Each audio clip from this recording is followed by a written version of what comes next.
Pour ce jeudi 3 avril, les suspects dans l'affaire de trafic humain et trafic de drogue ont comparu ce matin devant le juge. Ils sont accusés d'avoir participé à une affaire où des Seychellois ont été envoyés à l'étranger en échange de drogue. Les suspects qui ont été présentés à un juge ce matin ont été arrêtés pour certains depuis le mois de janvier. L'un des avocats était absent pour des raisons médicales et la semaine prochaine, le tribunal fixera une date pour commencer l'audition des preuves dans l'affaire de trafic humain concernant les Seychellois qui auraient été envoyés à l'étranger en échange de drogue. L'affaire a été reportée d'une semaine afin de fixer une date pour le début officiel des audiences, permettant ainsi à l'accusation de présenter les preuves contre les accusés. Dans une autre affaire liée à la première portant sur un complot d'importation de drogue et blanchiment d'argent, les accusés devront plaider coupables ou non coupables. Un nouveau suspect a également comparu devant le juge et a été inculpé dans cette affaire. L'affaire a également été reportée à la semaine prochaine. À partir du mois prochain, des officiers du département de l'immigration et de l'état civil se rendront dans 2 villes australiennes pour collecter les données biométriques des Seychellois vivant en Australie et souhaitant soit renouveler leur passeport seychellois, soit en faire une demande. Les 2 villes sont Melbourne et Perth. Le département de l'immigration et de l'état civil précise qu'il ne s'agit que d'une collecte de données biométriques et que l'émission des passeports continuera de se faire aux Seychelles, afin de simplifier la procédure pour les Seychellois vivant en Australie et souhaitant soit demander un passeport, soit le renouveler.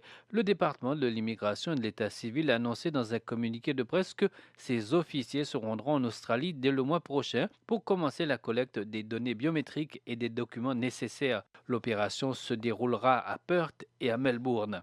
Le département a réaffirmé que seul l'enregistrement biométrique sera effectué sur place et que la production et la délivrance des passeports se feront toujours aux Seychelles. À ce jour, 57 Seychellois vivant à Perth ont exprimé leur intention de faire une demande de passeport, tandis que 36 demandes ont été enregistrées auprès des Seychellois résidant à Melbourne. Les personnes souhaitant participer à cette procédure doivent finaliser les étapes préliminaires d'enregistrement avant le 15 mai. 17 organisations non gouvernementales ont reçu du financement pour le projet qui contribueront au développement national ou communautaire. Ils s'inscrivent dans le cadre de la stratégie nationale de développement de 2020 à 2028 et dans les objectifs de développement durable, les ODD. Le financement des projets de ces 17 ONG s'élève à environ 6,9 millions de roupies. Eileen Moses, responsable du Comité national des subventions, a parlé sur les obligations de ces organisations de garantir une bonne utilisation des fonds qu'elles ont reçus. Un groupe de jeunes étudiants qui n'avaient pas été placés dans un centre de formation professionnelle l'année dernière suivent actuellement une série de formations axées sur les différentes compétences nécessaires à l'emploi. Cette initiative s'inscrit dans le cadre du programme de développement des compétences du département de l'emploi.